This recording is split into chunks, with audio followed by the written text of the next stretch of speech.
From our State House studio in Montgomery, I'm Todd Stacy. Welcome to Capitol Journal. We start our coverage this week in Washington, where Alabama's Senate delegation remains involved in negotiations over President Donald Trump's big budget bill. The legislation is still far from passing, but Alabama's senators are using their leverage to make changes they believe will benefit the state. Capitol Journal's Alex Engel reports from Capitol Hill. Lawmakers are busy putting their imprint on the One Big Beautiful Bill Act this week, including Alabama Senators Katie Britt and Tommy Tuberville. Lawmakers are racing to make these changes and get it passed by July 4th, which is their self-imposed deadline. Senator Katie Britt successfully lobbied to expand the child and dependent care tax credit in the Senate's proposal, which helps families pay for child care. That wasn't included in the House version of the tax cut bill. She applauded the addition of those tax breaks. This is a big moment. This is Republicans stepping up and saying, if you're a hardworking American who is raising a family, we want to be a part of the solution when it comes to affordability and reliability of childcare. Britt says she wants to make a couple more tweaks to the tax credits. The bill also expands 2 other tax provisions aimed to help make childcare more affordable, which Britt also championed. Senator Tommy Tuberville has been pushing for Senate Republicans to lower the cost share states would have to pay under the bill to support the Supplemental Nutrition Assistance Program. He told me last week if he becomes Alabama's next governor, he doesn't want to have to pick up the bill for SNAP. There's going to be some cuts in SNAP.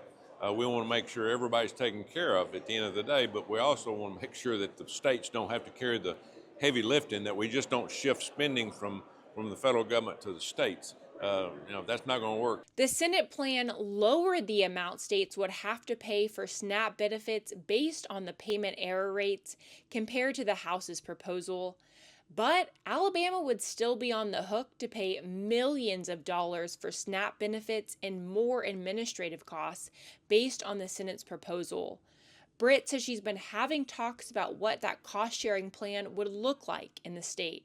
We've been having conversations with Chair Bozeman, who's been responsible for that section, looking at the error rate, looking at where that puts Alabama and what it actually means. Other Republicans remain hesitant to support the bill over Medicaid cut concerns, while fiscal hawks worry there aren't enough spending cuts included. But Britt says she's confident the Senate will get this bill passed. Trying to figure out what is the pathway forward, but we know that failure is not an option. These are the things that we promised the American people on and that they voted for on November 5th. Any changes the Senate makes will have to be sent back to the House for a vote. With Republicans' razor-thin majority in the House, plenty of hurdles remain before this bill gets passed and sent to Trump's desk. Reporting on Capitol Hill, Alex Engel, Capitol Journal. Thank you, Alex. This week marked Juneteenth, a celebration of the effective end of slavery in America. It was June 19, 1865, when Union soldiers arrived in Galveston, Texas, the last Western holdout for slavery, to enforce the Emancipation Proclamation. The holiday has grown over the decades, and this year is the first time the state of Alabama has officially marked Juneteenth as a state holiday after the legislature passed that law this past session. Hundreds gathered here in the capital city for a concert and celebration put on by the Equal Justice Initiative. The event featured songs from Jason Max and the Ferdinand Singers as participants reflected on the significance of the holiday. We caught up with EJI founder Brian Stevenson for his thoughts. Today is Juneteenth. It's a really important day in the life of our nation. It is the day when 4 million enslaved people were emancipated, the last of them, which marked a new opportunity in America. It was a new opportunity for freedom for formerly enslaved people, but it was also an opportunity for every American to commit to an era where we live up to the promises in our Constitution, the promises in our Declaration of Independence. Our nation is committed to equality and justice and liberty, but we have yet to achieve that. And what Juneteenth represents for me is a new chapter, a new opportunity in America to move toward that equality, justice, and liberty. Millions of African Americans embraced that opportunity. They built schools, they built churches. They committed to this country when they could have said, we want revenge and retribution. And that community continues to stride toward progress. Many parts of our nation, however, have failed. After emancipation, we allowed lawlessness and mob violence to disrupt the commitment to equality and justice. For 100 years, black people were pulled out of their homes. They were beaten, drowned, tortured, lynched. This memorial behind me is dedicated to documenting that horrific violence. We codified racial segregation in this state, created racial hierarchy, didn't allow black people to vote or to be treated fairly. And 60 years ago, courageous people tore down those barriers, and yet another opportunity was created. 5 years ago, there was a lot of talk about how we're now going to have to dig deeper to make racial justice a reality. And today, we're seeing some retreat from that. So Juneteenth represents opportunities for freedom, opportunities for equality, justice, and liberty. And I think every American should see this day as a day to reflect on the opportunity we have to create a nation that is stronger, healthier. I still believe that there's something more like freedom, more like equality, more like justice waiting for us. But we can't get there until we fully embrace the power and the opportunity we have in America to do the great things our foreparents and founders would love for us to achieve. Alabama's new law banning student cell phone use during the school day will take effect this fall when school reconvenes. That law requires schools across the state to adopt new policies aimed at keeping classrooms free of that cell phone distraction. But one principal here in Montgomery County says her school is already seeing the benefits of a phone-free campus well ahead of the statewide mandate. Capitol Journal's Jeff Sanders reports. Across Alabama, schools are getting ready for a new law that will soon change daily life for students. At Pike Road Junior High School in Montgomery County, that change is already in place. We just knew that the academic engagement could increase if we were able to get rid of distractions, and cell phones are a distraction no matter which way you look at it. A year ago, the school began requiring students to lock up their phones in these yonder pouches when they arrive on campus. That decision came before state lawmakers passed the Focus Act this spring, sponsored by Representative Lee Halsey and signed into law by Governor Kay Ivey. The law bans student phone use during the school day and takes effect this fall. Pike Road Principal Christy Reich also spoke in support of the legislation when it came before lawmakers. It takes 15 minutes once a child looks at a cell phone to be able to regain their focus, to be able to actually comprehend what's happening in the classroom.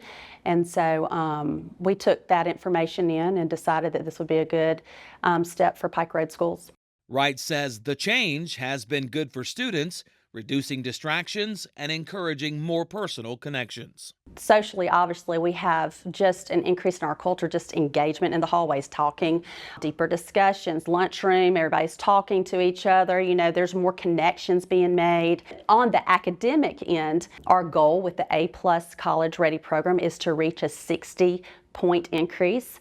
We didn't just reach that, we exceeded that with a 95-point increase of our PSAT data, which is huge. Under the Focus Act, each school system will decide how to enforce the new rules. Yonder pouches are not required, only that students keep phones off and out of reach, unless needed for emergencies, medical reasons, or teacher-approved instruction. And if parents need to reach their children, Wright says they can always call the school office. It is a process. They do, you know, just like with any policy, you know, you have to get used to it, but things have really gone smoothly. Still, some lawmakers raise concerns about how the law might affect communication. In debate on the Senate floor, State Senator Chris Elliott voiced his opposition. You're going to hear from parents back home if this passes and they're not able to simply, they're not able to communicate with their child about practice being canceled, car breaking down, tire goes flat, forgot the soccer cleats. Wright says that clear communication with families about the new rules is key, and she encourages other schools to take the same approach as they prepare for the new law. We had a parent Q&A document. They were able to ask us all the questions they wanted to, and we answered them. We had a training for our lead learners, and then we also had a training with our student. Alabama schools have until July 1st to finalize their new policies. So when classrooms reopen at the end of August, students will return to a phone-free school day. Reporting from the State House in Montgomery, I'm Jeff Sanders for Capitol Journal. Thank you, Jeff. New unemployment numbers are out today, showing steadiness and some progress. Alabama's unemployment rate for May was 3.3%. That is unchanged since April. And the number state leaders are more keenly focused on, the labor force participation rate, also remained the same at 58%. However, that is an improvement from 57.4% from the same time last year. Secretary of Workforce Greg Reed says now is the first time since 2012 that Alabama has seen that high of a workforce participation rate, which he sees as progress. This week, the U.S. Supreme Court upheld a Tennessee law that bans transgender medical treatments from being administered to minors. This is the case Alabama has been watching because our state passed a similar law back in 2022. This ruling effectively cements Alabama's law, which was already in effect. The court ruled 6-3 that the law banning hormone treatments, puberty blockers, and surgeries from transgender minors doesn't violate the Constitution's Equal Protection Clause. Alabama Attorney General Steve Marshall celebrated the court's ruling, saying, quote, "I applaud the Supreme Court for recognizing that the state governments have the authority and responsibility to regulate medicine in the face of medical interest groups that have placed radical gender ideology over evidence-based medicine and patient welfare," end quote. The University of Alabama has named a new president. Peter J. Moeller was introduced this week by the Board of Trustees as the 30th president of the university. Moeller is currently Executive Vice President for Research, Innovation, and Knowledge at Ohio State University and Chief Scientific Officer of Ohio State's Wexner Medical Center. He said he was drawn not only by Alabama's reputation for academic and athletic excellence, but by its shared sense of mission. He will succeed Stuart Bell, who has served as president since 2015. And speaking of Tuscaloosa, there will soon be a special election for a new State House member from that area. Governor Kay Ivey's appointment of former State Representative Cynthia Almond to the Public Service Commission created a vacancy in House District 63. Ivey has now called a special election to fill that vacancy. The primary election is set for September 30th of this year. A runoff, if necessary, will be October 28th, and the general election is set for January 13th of next year. Fun fact about that District 36 seat, or 63 seat rather, the last three people to hold that seat have gone on to higher office. Robert Bentley went on to be elected governor. Bill Poole became finance director. And now Cynthia Almond is the Public Service Commission president. So it will be interesting to see who runs and who wins. Governor Ivey has also appointed Michael Godwin to the Montgomery County District Court. Godwin will succeed former District Judge Tiffany McCord, who was appointed to serve on the Montgomery Circuit Court by Ivey in April. The governor said Godwin's considerable legal experience and familiarity with the court will ensure he makes an effective district judge for the people of Montgomery County. Godwin began his legal career as a judicial law clerk and mediation coordinator for the Montgomery County District Court back in 2008. Increased food prices have contributed to supply shortages at some of the state's food banks. As the summer heats up and the need for food remains, some Alabamians are working to restore those supply chains and raise awareness about hunger in the state. Capitol Journal's Randy Scott reports. That's our responsibility to do, to make sure that we deliver safe, nutritious, and the right quantity of food to those in need. Michael Coleman is talking about fighting a big problem in Alabama, fighting hunger. Coleman is the CEO of the Heart of Alabama Food Bank in Montgomery.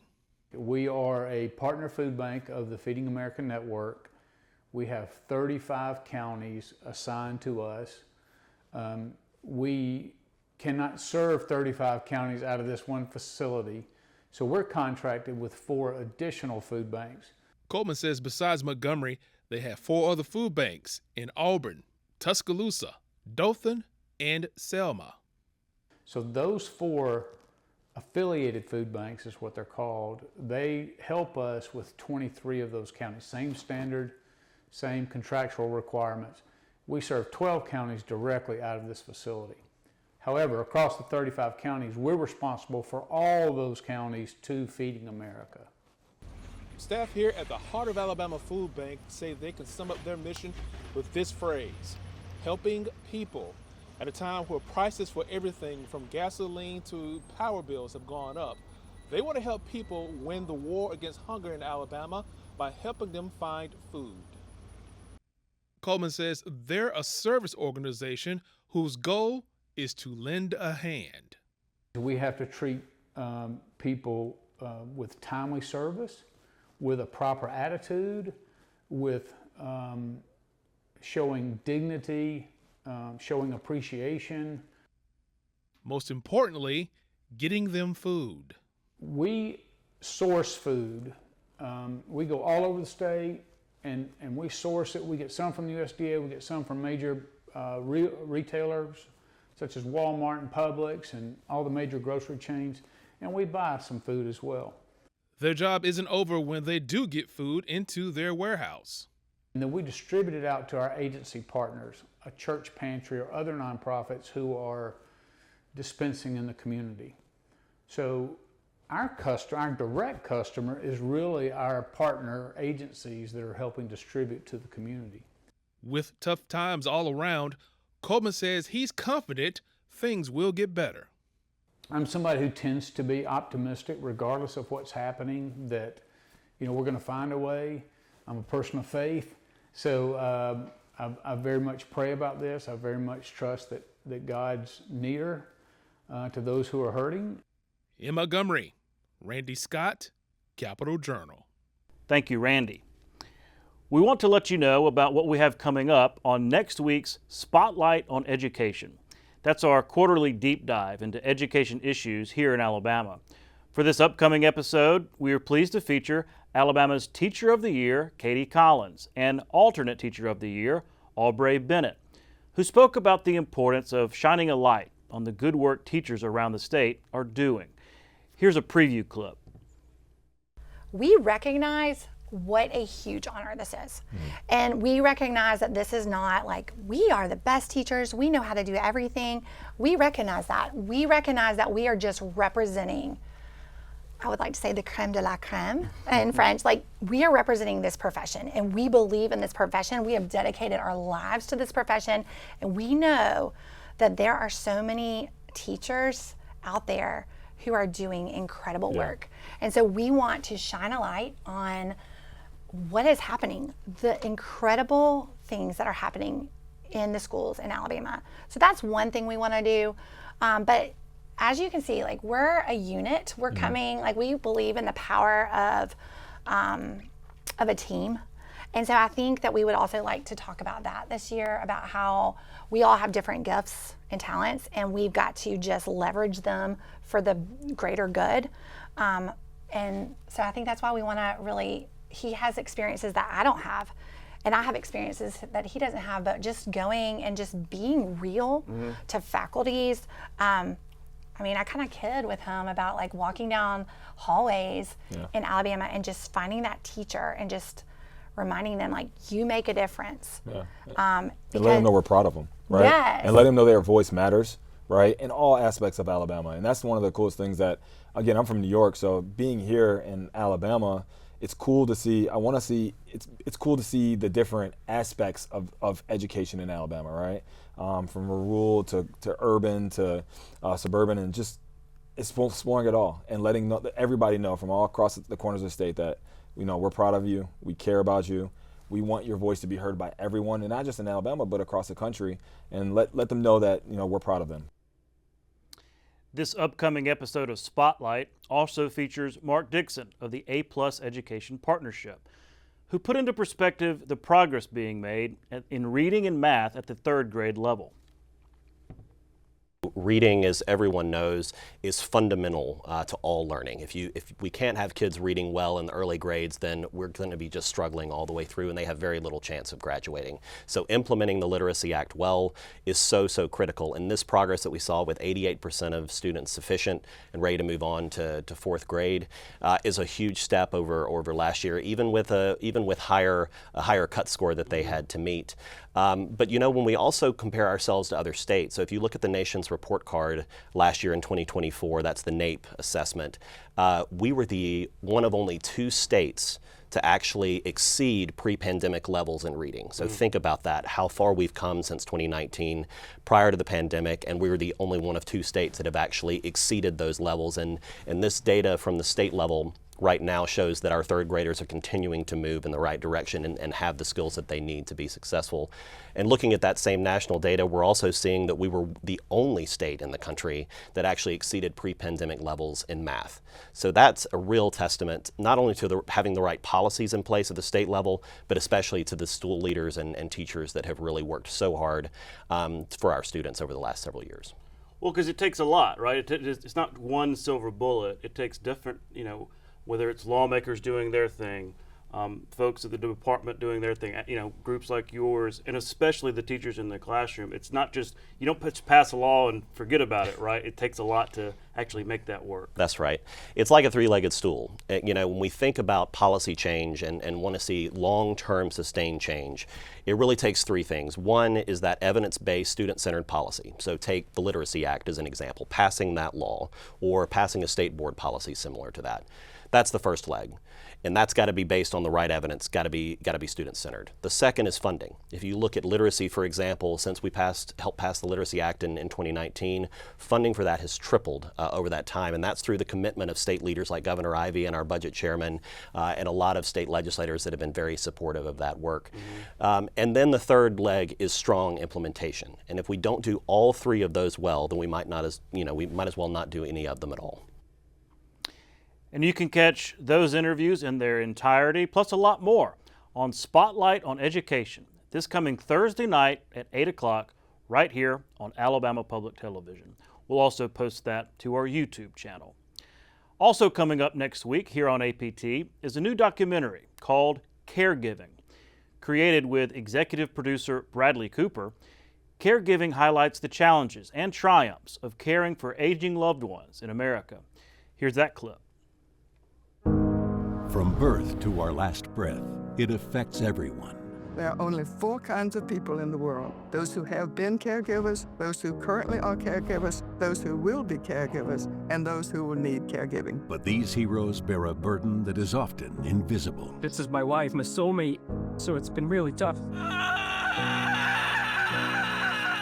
Americans are not prepared. The cost of caregiving is completely unaffordable for most. I mean, these are heroic people that are caregivers, period. Starting during the Depression to today, the decades-long effort to provide care for Americans. If we are a caring society, we end up with a country that's happier.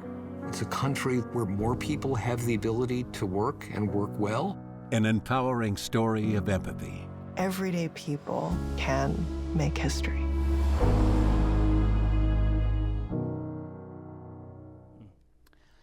And Caregiving will air Tuesday night at 8 o'clock here on Alabama Public Television. Won't want to miss that. We'll be right back with this week's guests. Stay with us. You can watch past episodes of Capitol Journal online anytime at Alabama Public Television's website, aptv.org. Click on the Online Video tab on the main page. You can also connect with Capitol Journal and link to past episodes on Capitol Journal's Facebook page. From its establishment in 1969 by the Muscle Shoals Rhythm Section, also known as the Swampers, until the mid-1980s, the Muscle Shoals Sound Studios in Sheffield, Colbert County was one of the most sought-after recording studios in the nation. Muscle Shoals played a prominent role in American popular music, both as a production facility and as a stylistic embodiment of Southern regional music. The studio also held a unique place in the narrative of soul music in the early 1970s. From the Rolling Stones to Aretha Franklin, performers who recorded at the studio represent some of the most notable and popular recording artists of the time. The remarkable consistency of the music created by the Swampers is a testament to the synergy of the players and their dedication to the art of recording. The studio's legacy, which is internationally recognized, testifies to music's ability to bring people together. Muscle Shoals Sound Studio was placed on the National Register of Historic Places on June 2, 2006. You're watching Alabama Public Television, celebrating 70 years of service to Alabama.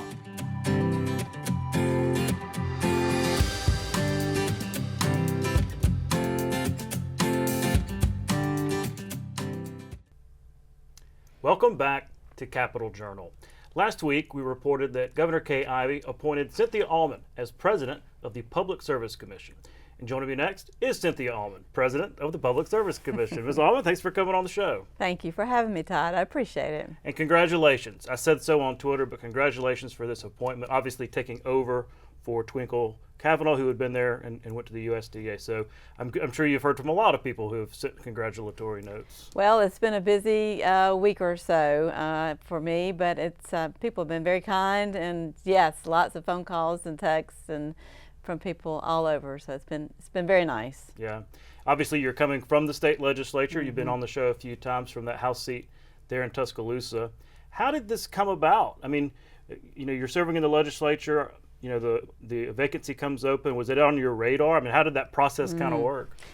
This particular job was not on my radar. No, it was not. I did have the opportunity over the last 4 years in the legislature to work with Governor Ivey's staff and with her through her staff on a number of different legislative laws that we passed. And for almost every single year I was here, I either carried one of her bills or worked with their staff on that. So I got to know all of them and got to know her a little bit. And I guess through all of that, my name was somehow came to the top, and I certainly am excited about it.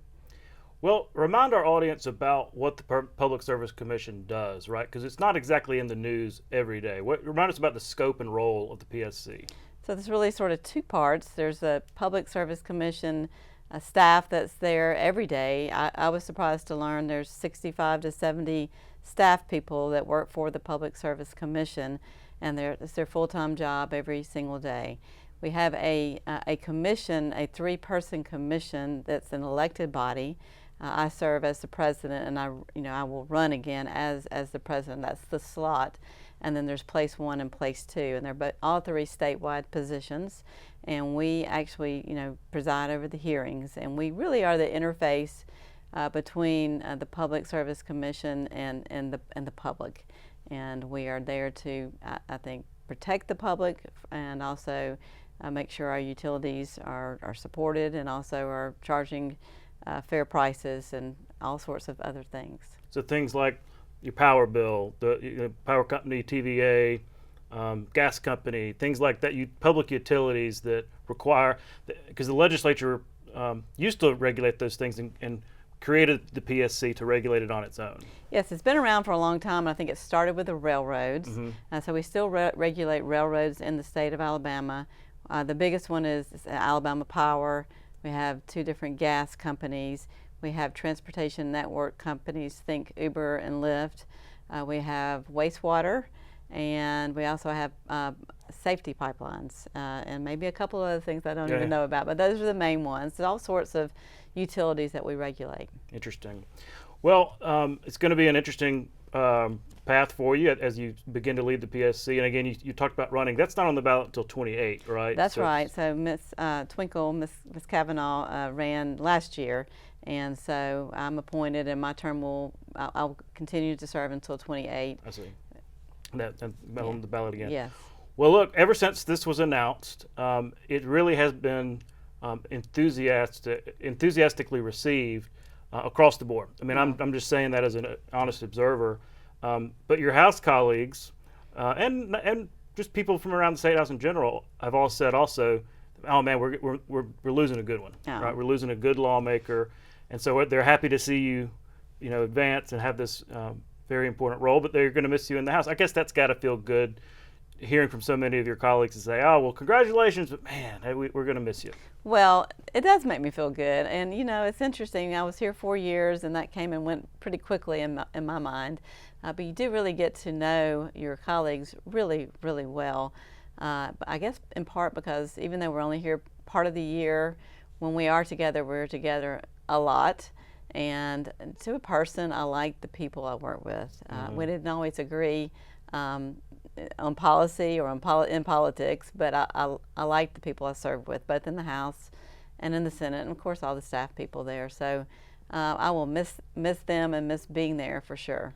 What are some of your takeaways from being in the legislature? Obviously, you come from a family history of service, but in your time in the legislature, what were some of the things you'll take away, either positive or negative? Well, you know, first of all, I served on the city council before, as you know, and that's very local. And this is one step removed from that in terms of being in the legislature. But at the same time, it's still within our state. It's still somewhat local. We represent the people back home. And I always say we wear two hats, and it's important to remember that, both a local hat as well as a statewide hat.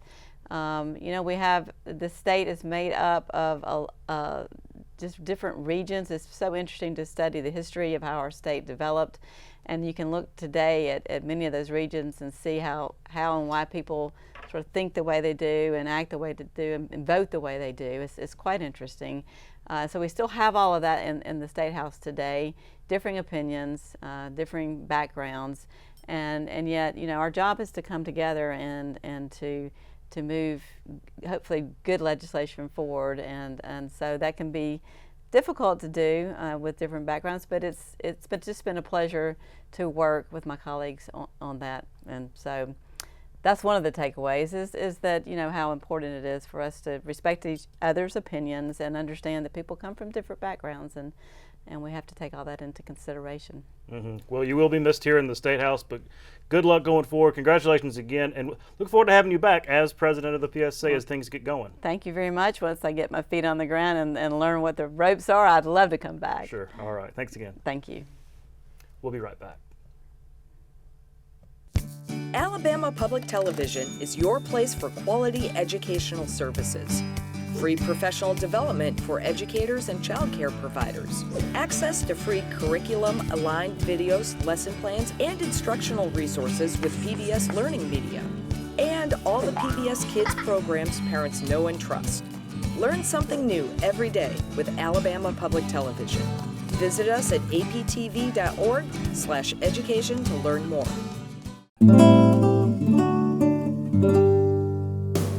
Tuskegee Institute track star Alice Coachman was the first black female athlete to win an Olympic gold medal. At the 1948 London Olympics, Coachman set an Olympic record in the high jump with a leap of 5 feet 6 1/8 inches. She was one of 12 torchbearers for the Atlanta Olympic Games in 1996. Coachman was inducted into the Alabama Sports Hall of Fame in 1997 and the United States Olympic Hall of Fame in 2004.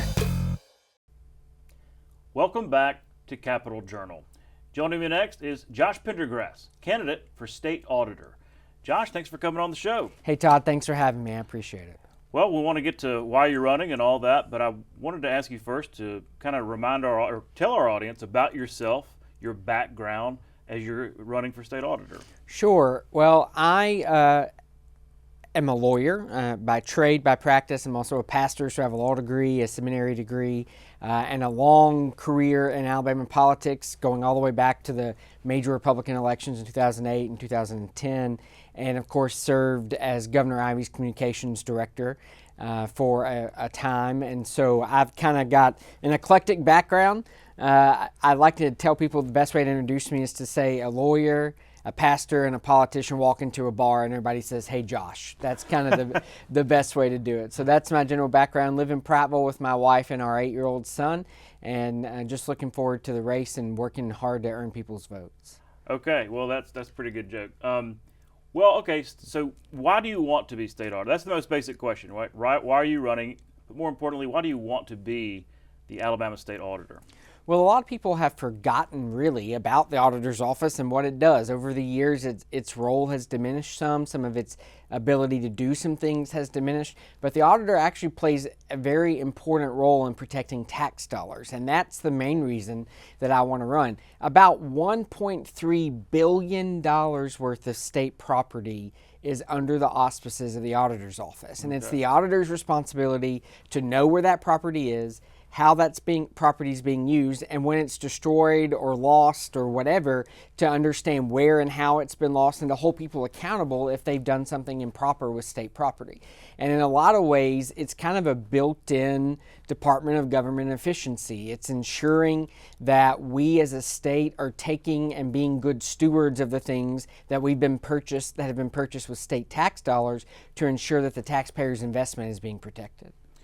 Yeah, because I've always been a little bit confused between, because you got the state auditor's job, and that's constitutional, written into the Constitution, but you've also got the examiners of public accounts, which is separate, but they do kind of a lot of overlap. So talk about how that might work. There is some overlap, but the best way to really understand the distinction is that the examiner's office really deals with money in the most part, and the auditor's office mainly deals with property. Okay.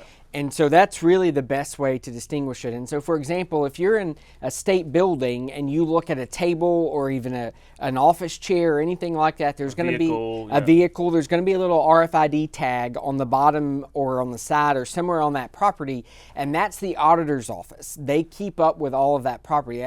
Having been a state employee working in the governor's office, I've been on the other side of this, and I know what it's like to have the log, and you've been there too, that you've got to sign out all the property, and then when you leave, you've got to turn it all back in, and you have to make sure that it's all there. And so I bring that perspective of having been a state employee, but I also bring the perspective of someone who's owned a small business and has to make payroll and do all that, and can bring the idea of running the actual office. They're give or take, depending on the day and that kind of thing, somewhere between 10 to 15 employees in the auditor's office that is responsible for this $1.3 billion worth of property. And so not only do I bring the understanding of the need to protect the property and the taxpayer investment, but how to run an office to deal with people and to manage it. And that's really the auditor's role. Well, you almost answered my question for me right there. I was going to ask you, your time in the governor's office, your other experience in politics and in business, how do you think that prepares you to take on a job? I mean, this is a big deal. It's a statewide office, a constitutional role. So how do you think your previous experience would suit you well in terms of applying it to that role? One of the things I learned a long time ago, and something that I saw Governor Ivey do very effectively, is to understand that you have to let people do their jobs. Trust that you've hired the right person and let them do their role. And in the auditor's office, the men and women who work there, I need to let them be the auditors, to manage the property, to take care of the sheets, the inventories, and do their job. And then it's my job to manage them and the overall office. And so I think with my background as having run the communications office for the governor, of having run campaigns all across the state, of owning a couple of different small businesses, I bring the managerial leadership mindset that doesn't just run the office, but sets a vision for the office and can really work with other people and other individuals to ensure the auditor's office is as effective as it can be. Okay. Well, look, it's going to be a long campaign. Really, 11 months from now is when we're going to be voting, right? So what issues do you see arising in this? I know there are a couple already announced candidates that are going to join you in this race. So what kind of issues do you want to highlight as this campaign, because it's going to be a pretty crowded ballot, you're right, you're going to stand out. So what issues do you see being a part of this campaign that you want to focus on? I highlighted it a minute ago, but one of the biggest things is the idea that this office can really be a state-level version of DOGE, or the Department of Government Efficiency, to ensure that taxpayer dollars are protected, and to understand and to advocate for the idea that when taxpayers send their money into the state, they're investing in the property, in the people, and in the processes. And so as the auditor, I want to manage the property, manage the people, and manage the processes. And one of the things that's happened over the past several years is the role of the auditor's office and even its budget has declined greatly because there hasn't been a very good relationship between previous auditors and the legislature. Because of my background in politics in Alabama, I can pick up the phone and call several leaders of the legislature, the speaker and others, and they will answer my call. And one of the things I want to do that I think is unique to me and my ability in this race is to mend those fences, repair those relationships so that the auditor's office can be the important constitutional office that it's meant to be under our system of government and not necessarily be relegated just to the side. Well, as I said, it's going to be a long campaign. I really appreciate you coming on and introducing yourself as a candidate for statewide office, and we'll see you again on the campaign trail. All right, great. Thanks, Todd. I appreciate you having me. All right, good luck. We'll be right back. You can watch past episodes of Capitol Journal online anytime at Alabama Public Television's website, aptv.org. Click on the Online Video tab on the main page. You can also connect with Capitol Journal and link to past episodes on Capitol Journal's Facebook page. Hello, I'm hearing, my husband is hearing, and our child is deaf. And we enjoy a lot of the same things that other families enjoy. Before PBS Kids, I always had this feeling that I was letting her down because what we were watching wasn't really accessible to her. She was only getting like a third of what it was about. I was so surprised when my daughter first took concepts from this show, Work It Out Wombats, with the interpreter built in, and started applying them completely independently. It was totally her idea to draw one of the characters, label steps 1, 2, 3, 4, and then start cutting out those body parts in the order that she had planned in advance. What an amazing skill that she's going to use for the rest of her life to take a project, break it down into steps, and execute on it. I know some families who a parent will get up and interpret next to the TV, and I don't want to have to do that. Like, I want to just be able to sit and relax and enjoy a show together and know that she's understanding everything and I'm understanding everything and we can enjoy it together. And PBS Kids has finally made that possible. Welcome back to Capitol Journal. Joining me next is historian Dr. Richard Bailey. Dr. Bailey, thanks for coming on the show. And thank you for having me. Now, I should have also mentioned you are the chairman of the Alabama Historical Preservation Society. Is that correct? The Montgomery Historic Preservation Commission. Commission, okay. Yes. Sorry to get that wrong. Well, wanted to have you on again because this week we celebrated Juneteenth, and it's actually the first time it's been celebrated as an official state holiday enacted by the legislature. Of course, the governor had given state employees off time before and everything. So it's a big deal. But I really wanted to ask you to walk us through the history of Juneteenth and why this is a significant moment that we mark now officially here in Alabama. Thank you so much for your question. Let's go back to Galveston, Texas, June 19, 1865. General Granger had arrived there, and what he did was to enforce the Emancipation Proclamation.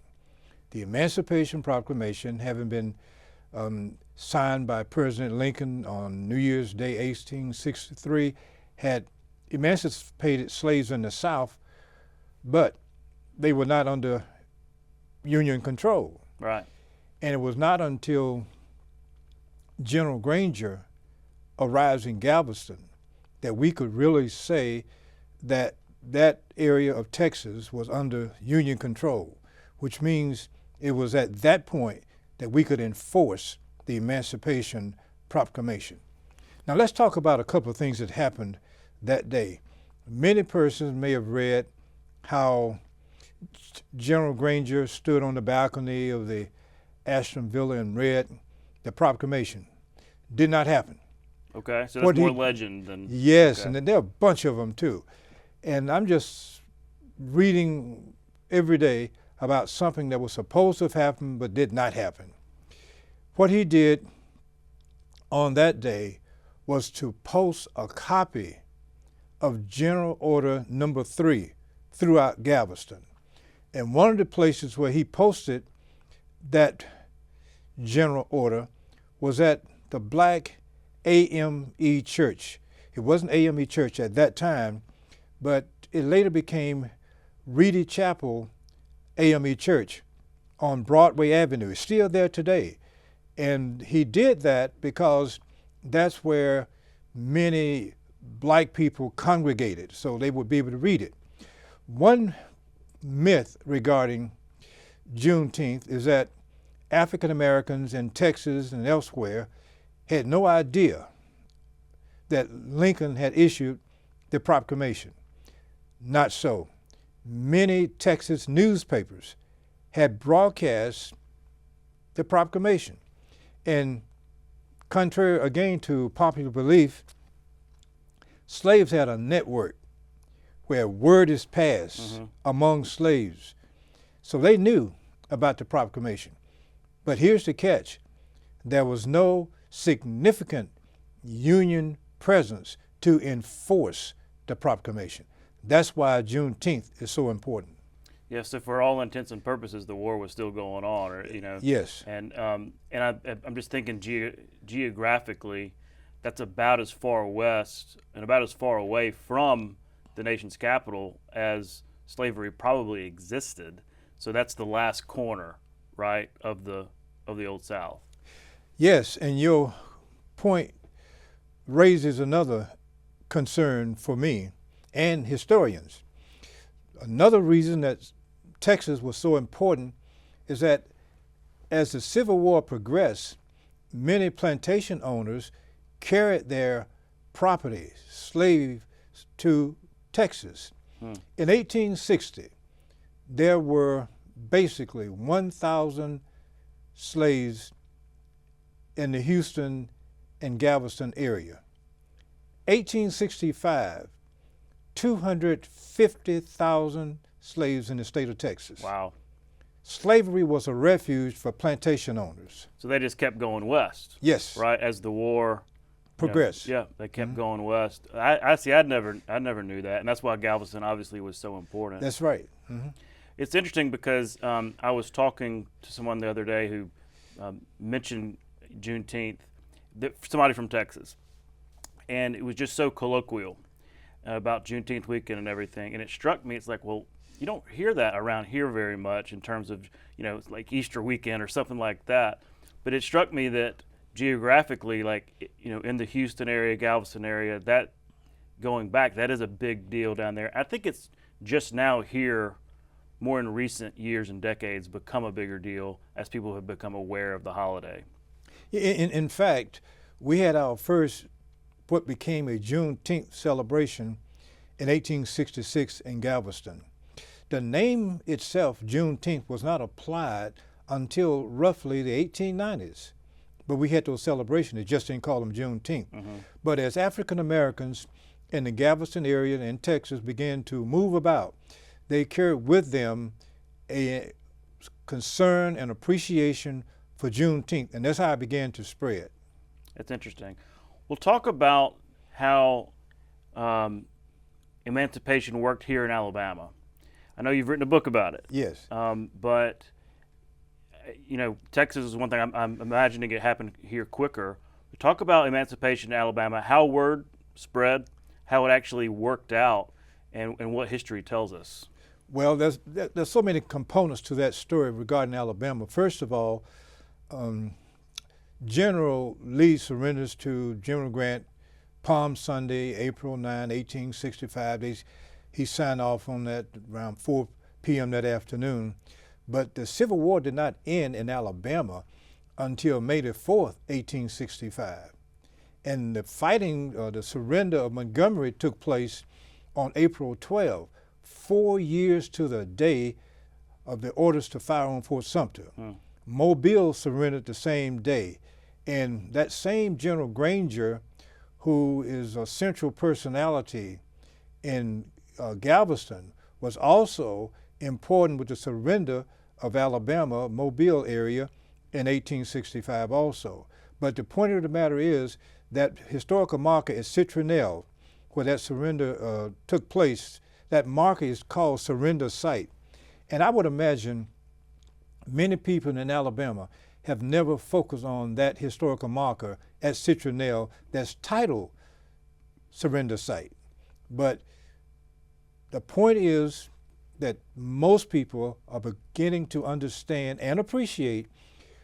When slavery ended wherever it ended, many plantation owners refused to emancipate their slaves. I was going to ask you that because, was there enough of a union presence to enforce that, and was that their order to go and enforce the Emancipation Proclamation? But I'm guessing it took a long time.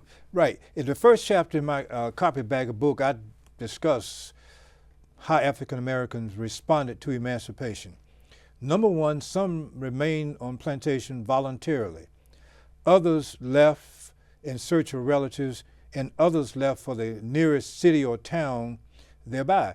But for those plantation owners who refused to emancipate those slaves were not emancipated until those Union soldiers came there and watched them physically walk away from that plantation. We're here in Montgomery, and let me just localize that point. Henry A. Lovelace was born outside of Union Springs, 1854. 1865, he's 11 years old. The plantation where he lived, that owner refused to emancipate those slaves. And Henry A. Lovelace had to remain on that plantation for 5 years, and he escaped to Montgomery. That was the only way he was able to leave that plantation outside of Union Springs.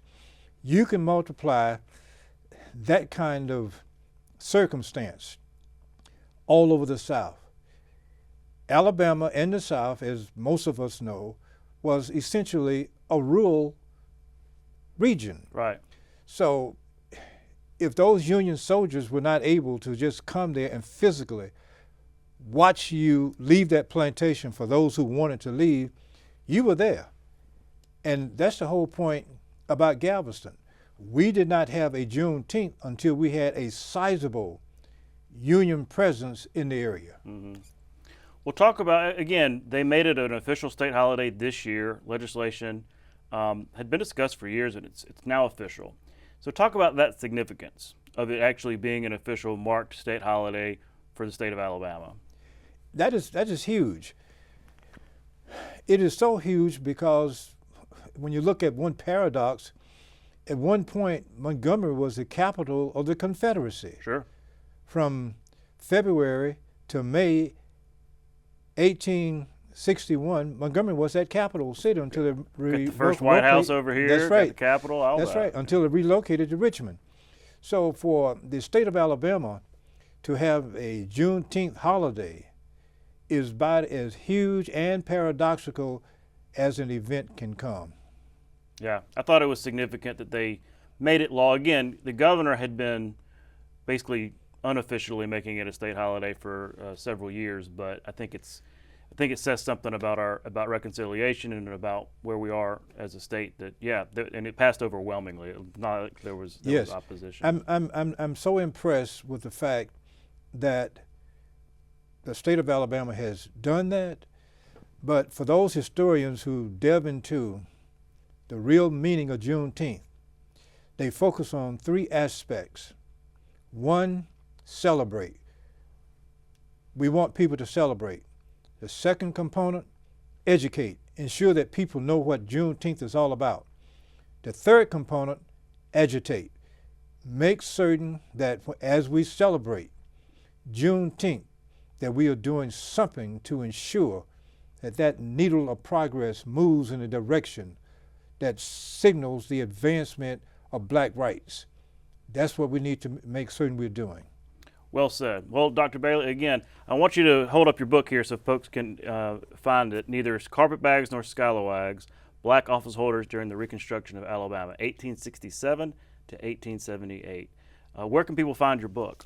Well, they can find it at all of the bookstores, and they can also find it at the libraries. Okay. And they can find it on Amazon, I believe, but certainly all of the local bookstores. Okay, great. Well, I encourage that. And again, thank you for your time and coming to explain some of this really important history. Thank you for having me. We'll be right back. You can watch past episodes of Capitol Journal online anytime at Alabama Public Television's website, aptv.org. click on the Online Video tab on the main page. You can also connect with Capital Journal and link to past episodes on Capital Journal's Facebook page. Since 1997, Alabama Public Television has provided programs, services, and resources to child care professionals, teachers, and parents. Visit aptv.org/education to learn more. Born Henry Louis Aaron on February 5, 1934 in Mobile, baseball icon Hank Aaron first honed his baseball skills while growing up in Alabama. He is best known for breaking Babe Ruth's record of 714 home runs, ultimately hitting 755, a record that stood from 1974 to 2007. During his career, Aaron was a member of the Milwaukee and then Atlanta Braves for 21 seasons and made the National League All-Star team every year from 1955 to 1974. He won 3 Gold Glove Awards for outfield, and his lifetime records for most runs batted in and most extra base hits still stand. Aaron was elected to the Baseball Hall of Fame in 1982 with 97.8% of the votes cast. In 2002, he received the Presidential Medal of Freedom, the nation's highest civilian honor.